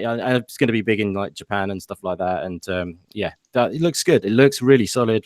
And so I'll definitely keep an eye on it. For sure. Nice, strong. Sobsky, I want to get your opinion on this, dude. I don't know if you're a big fighting game fan, but this is going to sell big. But is it going to sell to you? I'm a pretty big fighting game fan. I'm not really a big Mortal Kombat fan or anything. Well, that's because you're scared of me, basically. Oh, fuck off. You know, if I only need to... Right. Challenge. If we both on Mortal Kombat 11, right? we both buy Mortal Kombat 11 on release, Yeah. I need to play you before. We need to not play. What, before I learn the moves? Yeah. Yeah, all right, yeah. We'll live Mortal stream it. Kombat. I'll fuck you up. Okay, fine. That's funny. You're going to get destroyed. Mate. Whatever. Anyway. Since the amount of times I've destroyed everyone on Mortal Kombat 11, you have never bought it, even when it was at a $5. It was never a $5. Yeah, what? When's it ever been a $5, you dick? A couple of months. Don't call me a dick. A couple of months ago, but you never. It was on sale, and you still never bought it. You keep gobbling off and Dazcasting him. Like, yeah, I'll buy it. I'll fuck you up, but you never bothered, did you? It's a good job the new one's coming out, then, isn't it? Yeah, because I'll fuck you up on that as well. Anyway, carry on, Borski. Can't be asked for your child. I can't even remember the bloody question now. What was well, it was whether or not you were going to buy day one. I'm not sure if I'm going to. A game like Jump Force, like an anime game, like the old Drag, something like a demo to know whether you want to play it or not properly. Yeah, they're good like that. So maybe they'll drop another demo and try and get the non-fans to jump on board. Oh, the demo was fantastic. I'm just saying that. Oh, that's still available in the store. No, it was very limited. Oh, really? Damn, right. Yeah, a game like that is. The mechanics, it can look good, but you need to play it, get your hands. You put an old anime, some old anime characters like from the old anime like Ronin Warriors. I don't know if you guys ever saw that. Put some of those in there, man, and I'd be even more apt about it. Yeah, well, the only way to get us to play it is if they get some hentai DLC. Oh god! I doubt it because it's really focused for kids. But hot coffee mod. All right. Well, I mean that makes perfect sense. You definitely again. It's pretty much the same thing. Everyone has to see it and play before anyone jumps on. But So Shady, I want to get your opinion on this, dude. Again, I don't know if you're a huge anime fan or if in fact you are a fighting game fan per se. But I still think this is going to be a big seller for Bandai Namco. I mean, I think the pre-orders have broken records for them personally. What are your takes on this game? I've seen the trailers and I'm impressed. I'm not an anime fan at all, but I've got some really, really good buddies that I hang out with a lot, and they are. So I'm familiar with a lot of these characters, and I catch enough of the shows to pick up what what their powers are. I'm familiar enough.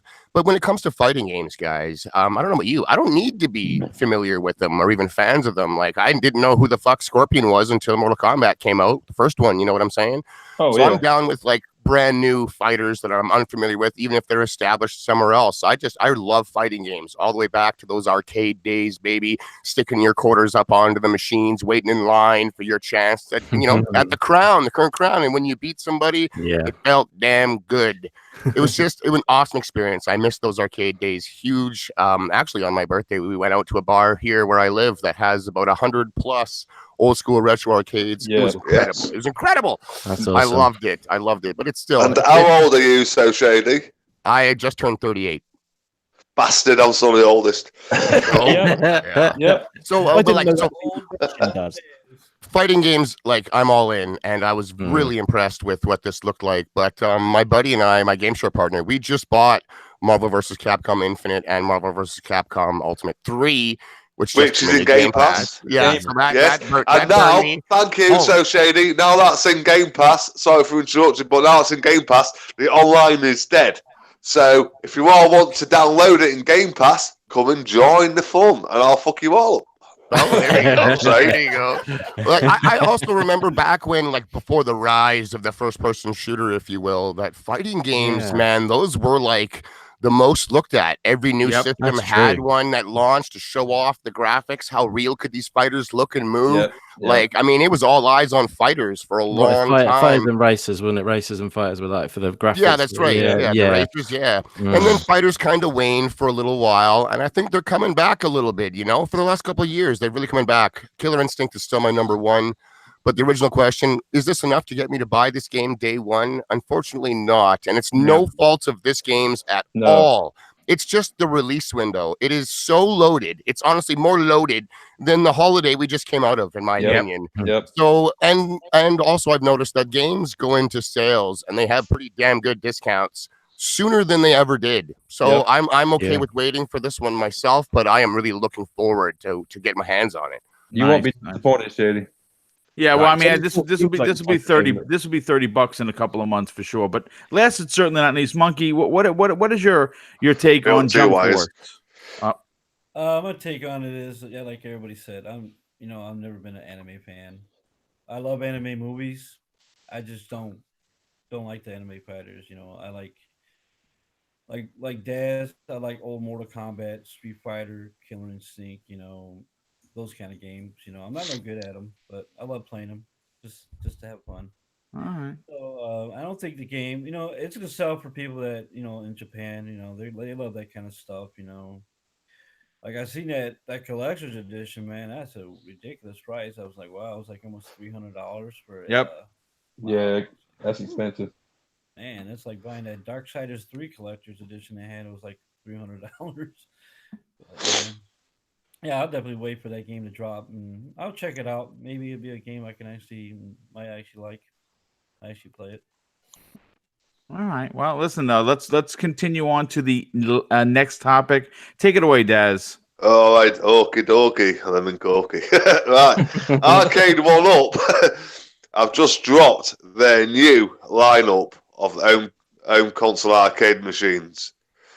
As you may be aware, or may not be aware, Arcade One Up is the official sponsors of Double Barrel Gaming YouTube channel. Oh yeah. So there you go, Mr. BoomStick himself.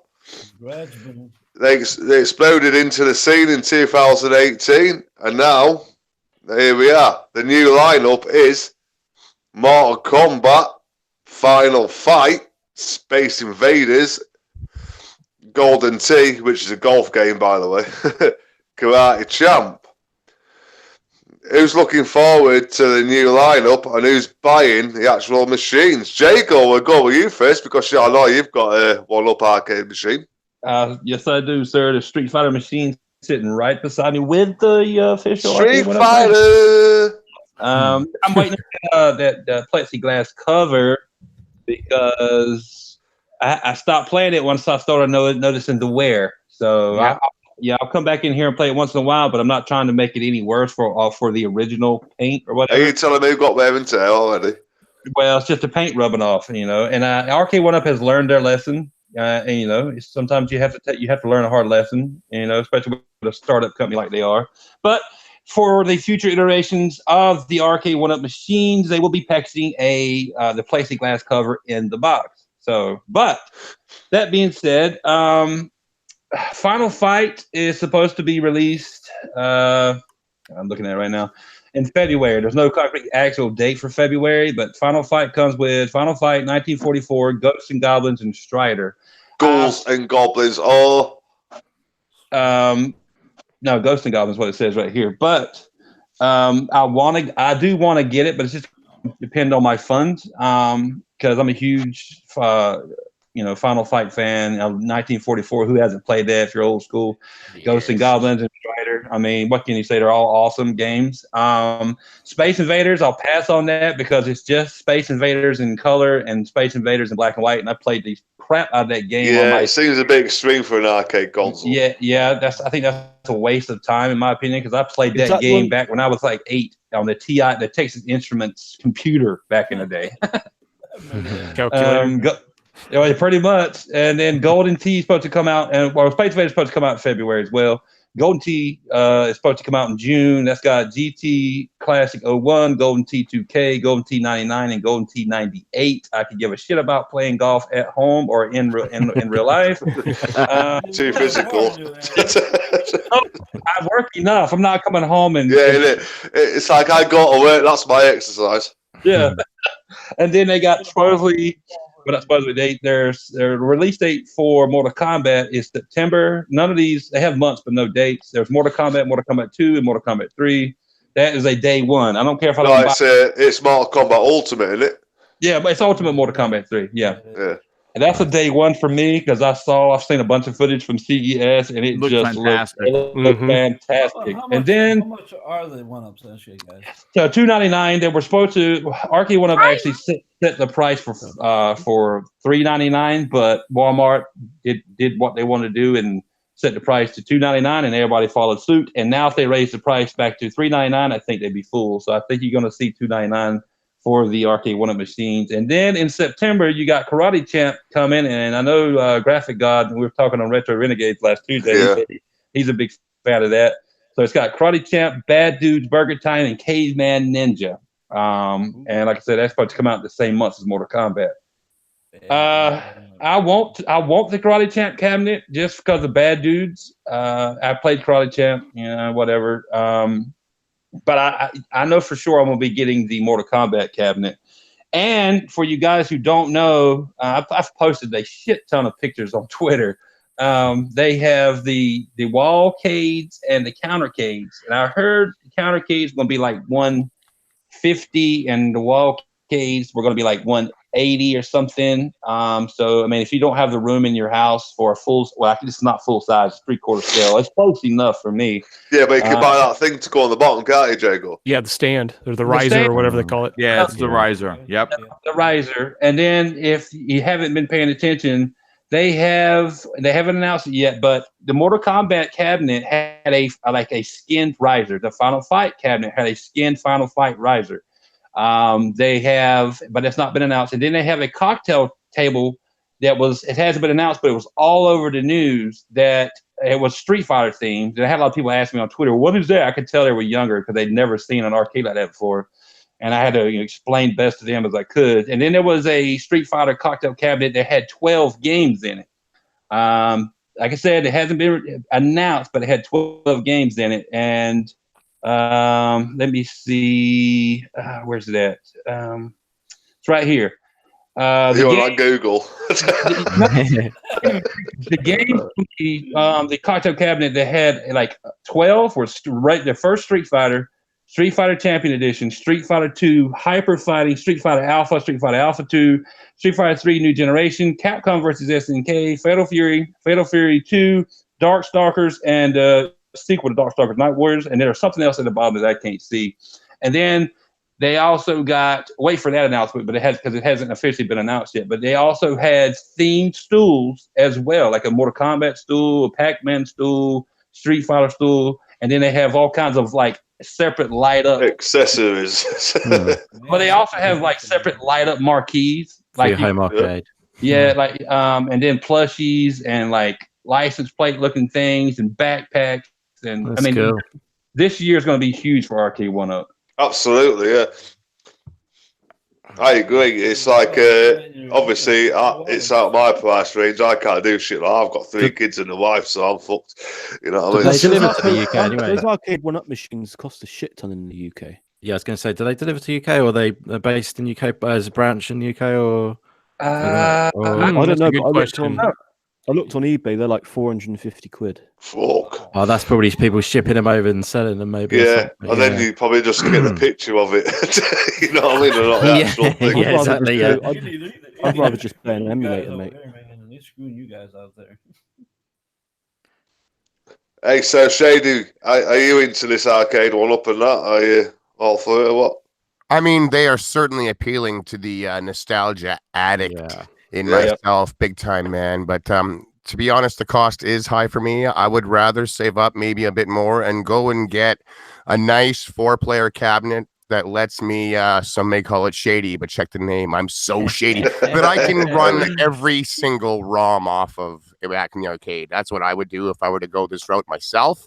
And I would find an artist out there that could paint the sides of it on my favorite games, like Turtles in Time, maybe G.I. Joe, maybe Virtua Fighter 2.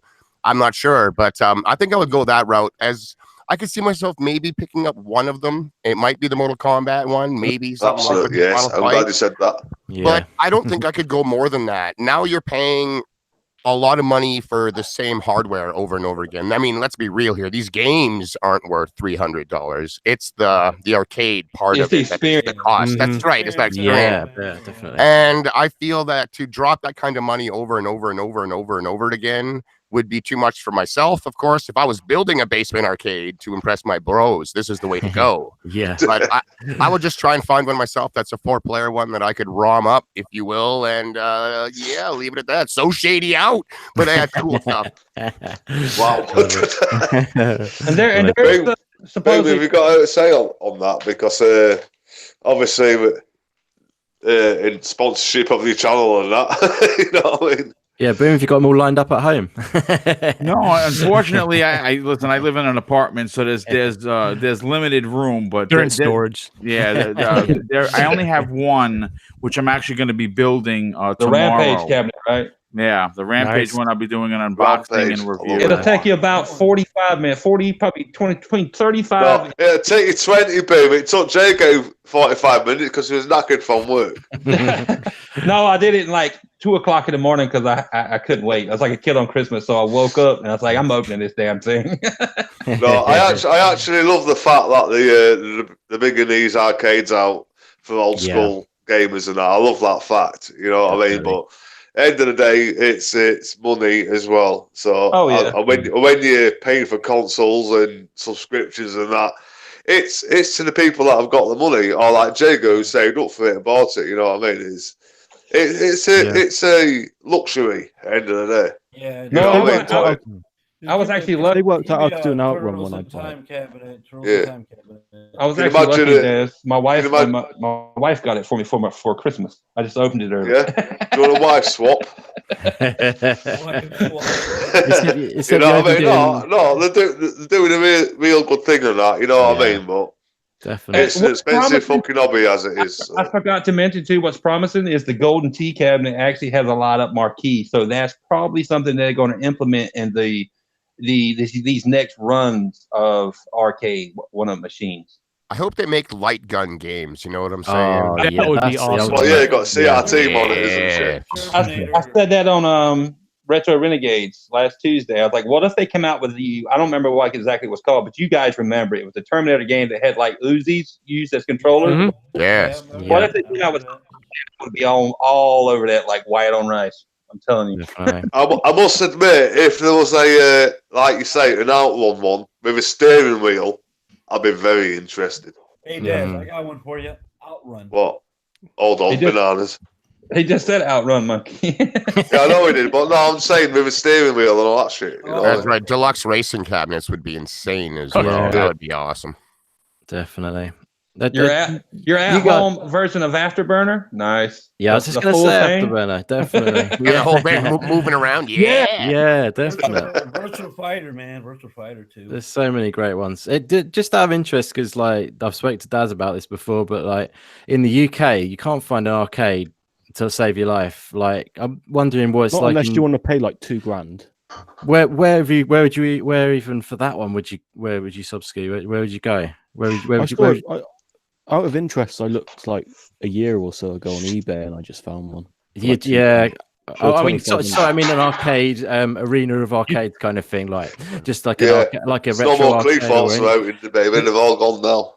Yeah, exactly. I mean, you can get like as like Bournemouth Pier or something, and that's pretty crap. Oh, you mean like the arcade? The actual arcade? Yeah, they've ripped all the arcades out and they replaced it with bandit machines so they can put your slots, your fucking quids in all the time. Right. You know what I mean? Exactly. Yeah, it's all the. You guys remember when arcades were the top tier? How arcade perfect is your version? Yeah, that's how we judged our games. How arcade perfect was it? I miss those days. One of the main reasons I want to go to Japan, actually.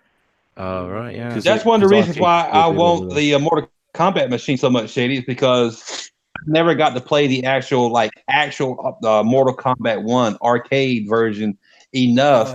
We had the watered down versions we had at home. So I'm more excited about I'm excited about all of them, but the very first Mortal Kombat, as long as it's like arcade.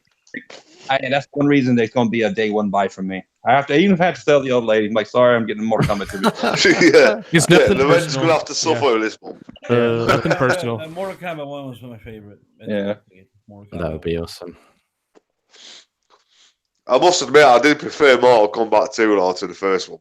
Oh, it was way better. It was a Oh, way hell better yeah. game. But Mortal Kombat 1 when it first busted onto the scene, it was shocking. Those graphics looked lifelike. And then those fatalities, man, they had senators like, oh my God, this thing needs to be almost banned. Like people were flipping out. Did you see this guy? He ripped this guy's head off with his spine attached. Well, I mean, and then when Mortal Kombat came out on the Super Nintendo and the Genesis had the original fatalities and the gore. The Super Nintendo didn't.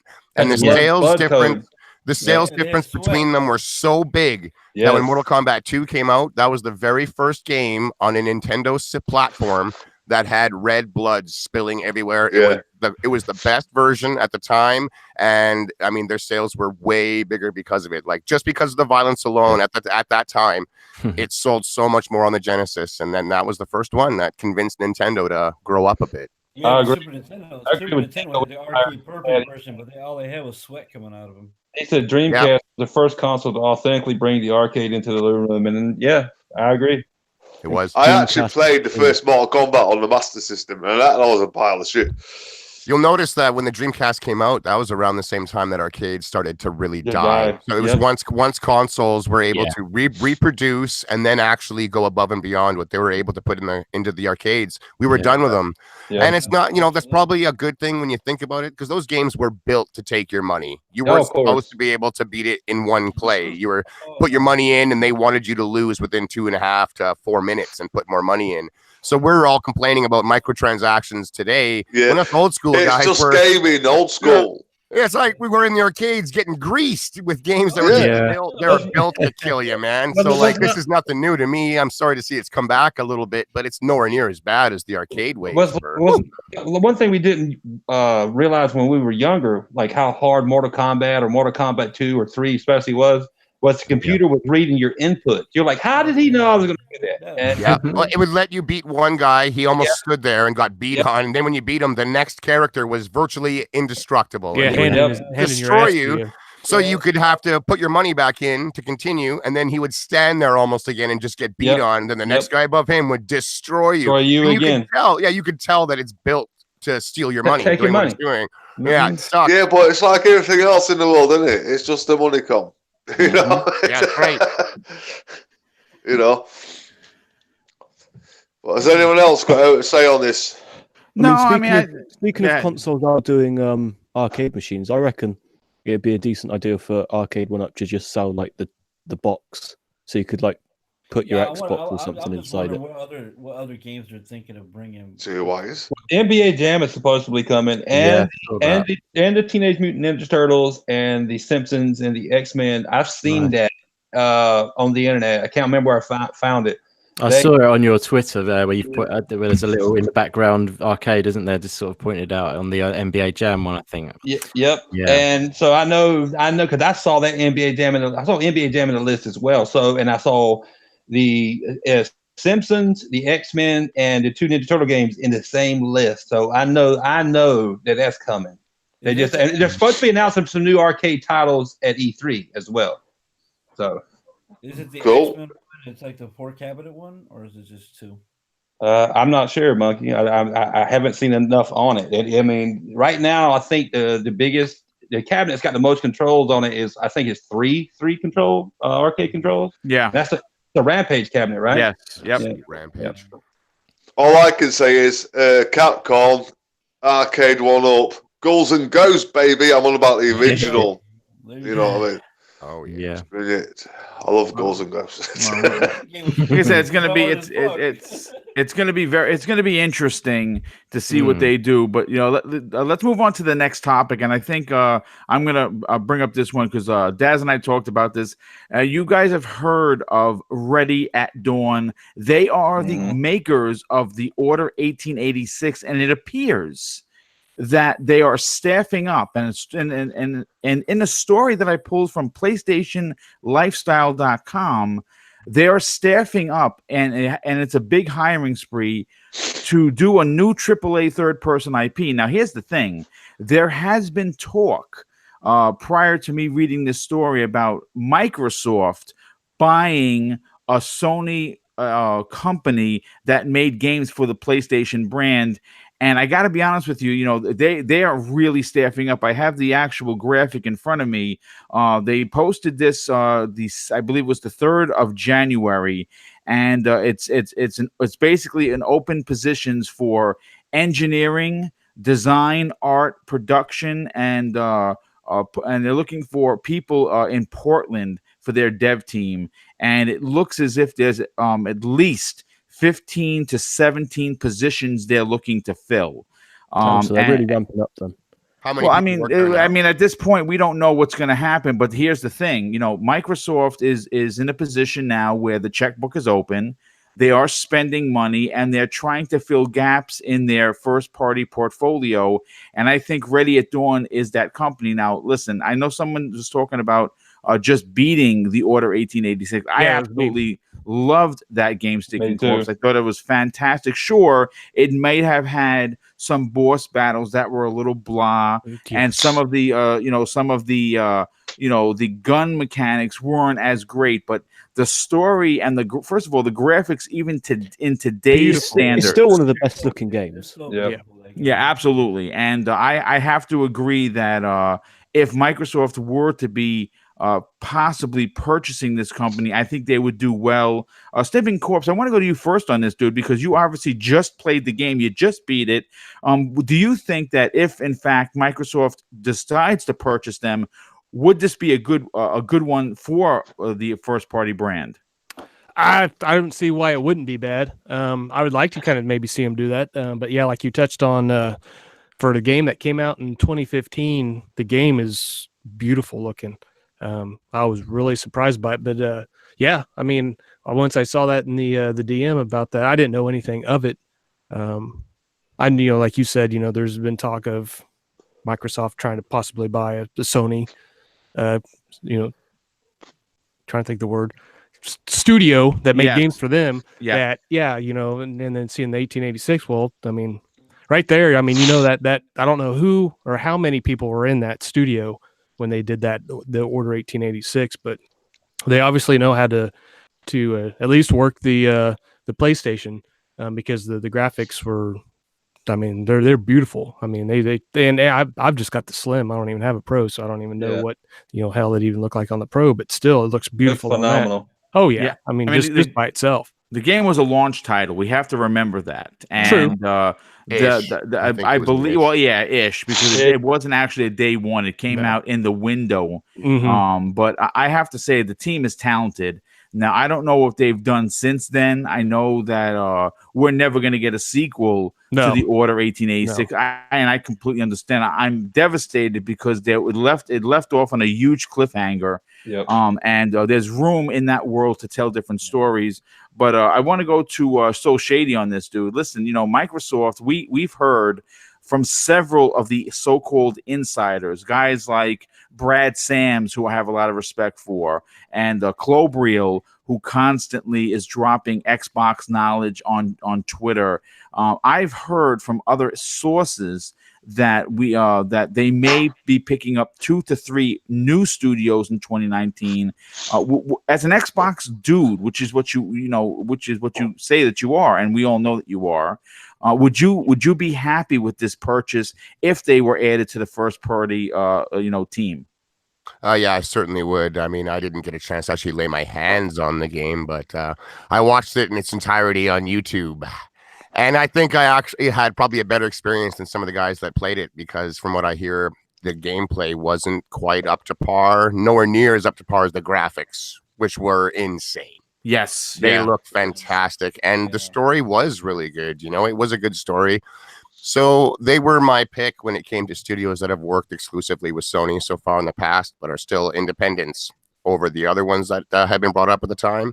So if true, that would be fantastic. And them ramping up a little bit on their side does maybe lean towards that being a possibility, because that's been certainly what's happening with the studios that Microsoft has purchased, is all of a sudden they go on big hiring blitzkriegs. Some of them are moving into brand new buildings, like Microsoft is coming in and doing what they can financially to try and make these devs that before signing on with Microsoft seem to be struggling. I've never heard anything financially about this company, whether that's anything close to the same with them They're or not. small. They're a small team, dude. And you know what? I don't know what they've done, but I think they fit that wheelhouse that Microsoft is looking for. And I actually think they might be struggling as a company.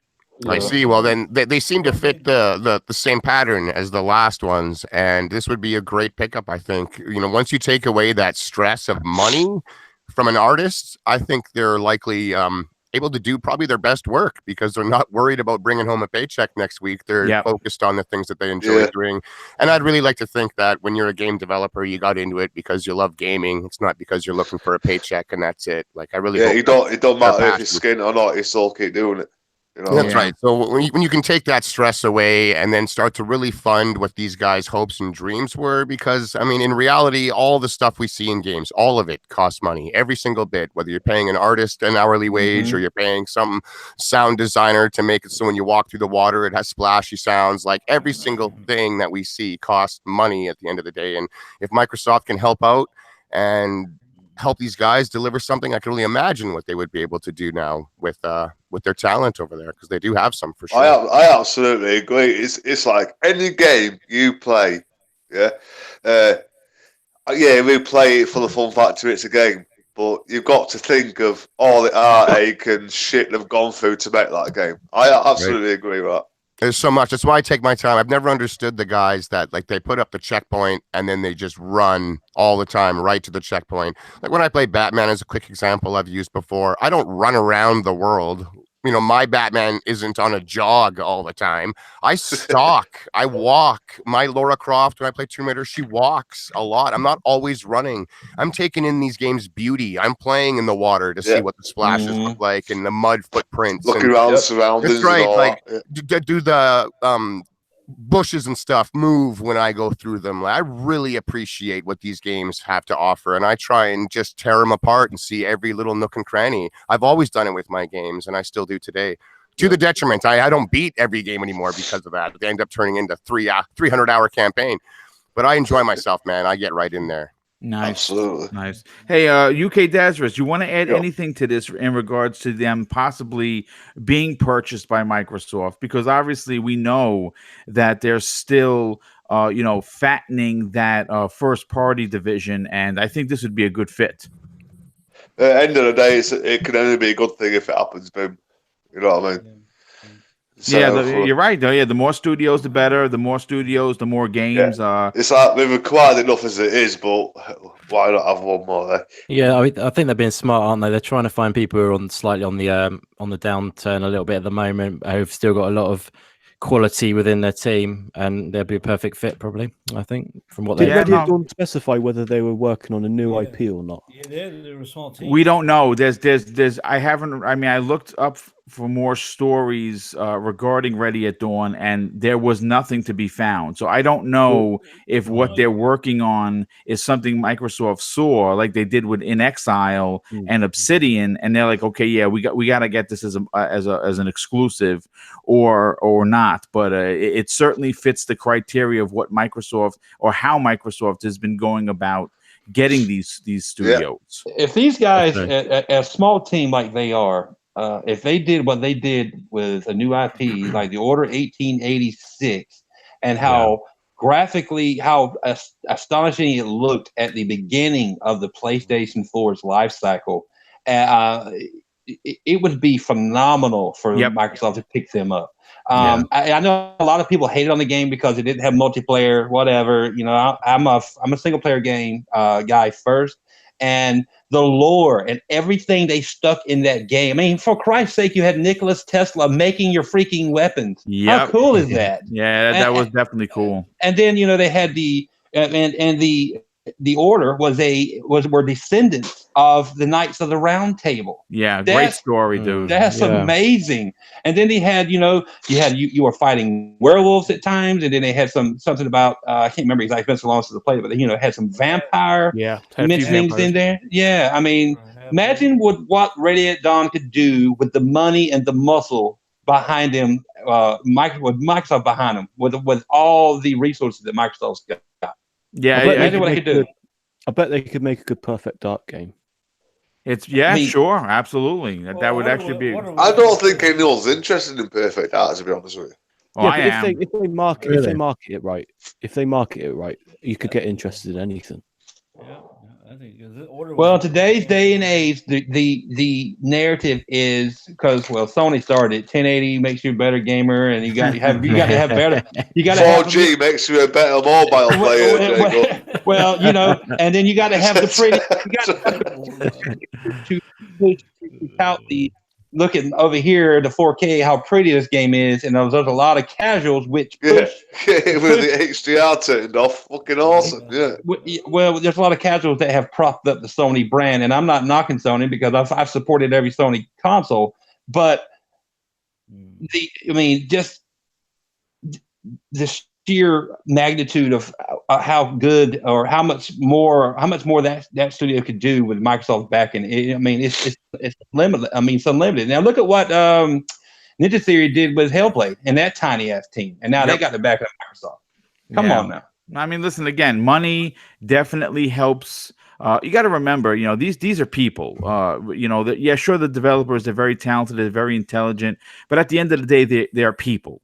And when you are in a position where you're counting pennies or you're really waiting, you're living paycheck to paycheck because you're not working on anything that's out now, making money on the back end, it makes it difficult to not only enjoy your job but develop for that job. Yeah.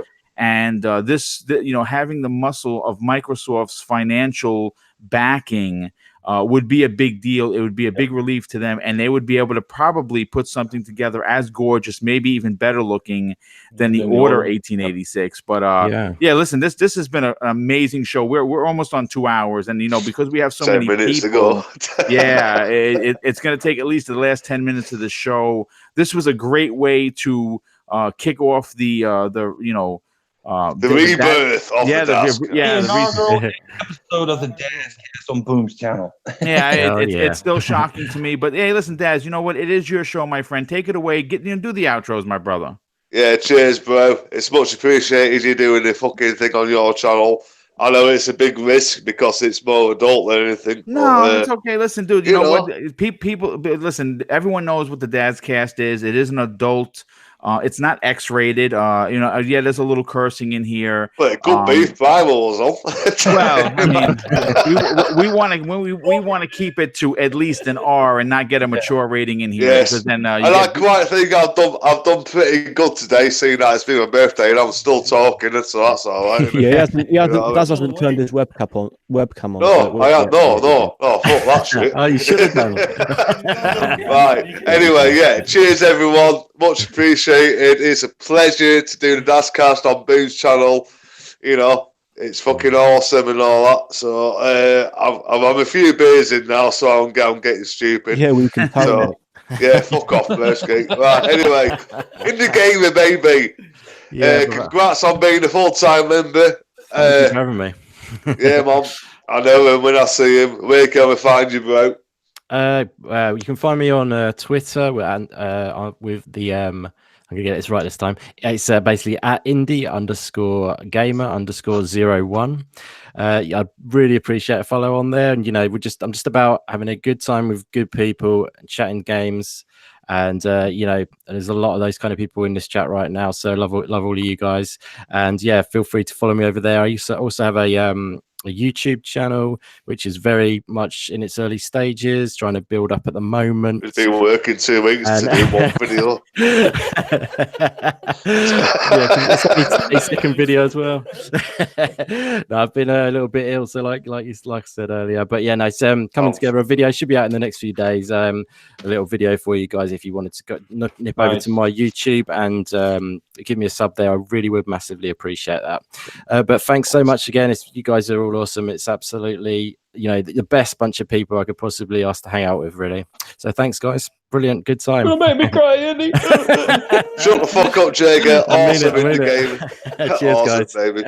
All right, Stinky baby. Yeah, once again, nice happy to see you birthday, well off on getting munched off by your missus while you've been on the show. But once again, that you realize that. Yes. As always. Love it. But you can follow me on, or you can find me on Twitter, Xbox, and YouTube at Stinking Corpse. Of course, PlayStation is X Stinking X because for some fucking reason, Stinking Corpse was supposedly taken or it wouldn't let me do it. And then you can find me on, of course, on the Dazcast. And thanks again to Boom for being the host of it. That's awesome. And I want to thank So Shady for being on here too. And then Corpsecast probably do one here in a couple of weeks, maybe. Can you do it at normal time so I can join it? Normal time for me or normal time for you?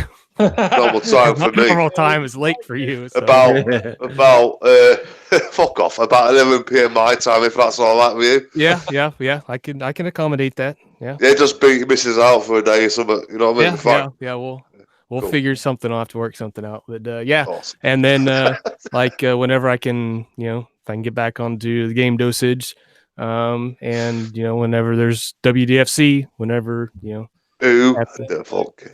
Yep. Nice. That's about it. Yes. Cool. Awesome. Think about it. Awesome.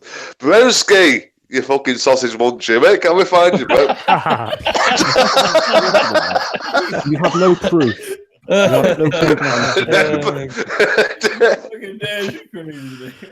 Cheers, monkey baby. I heard that.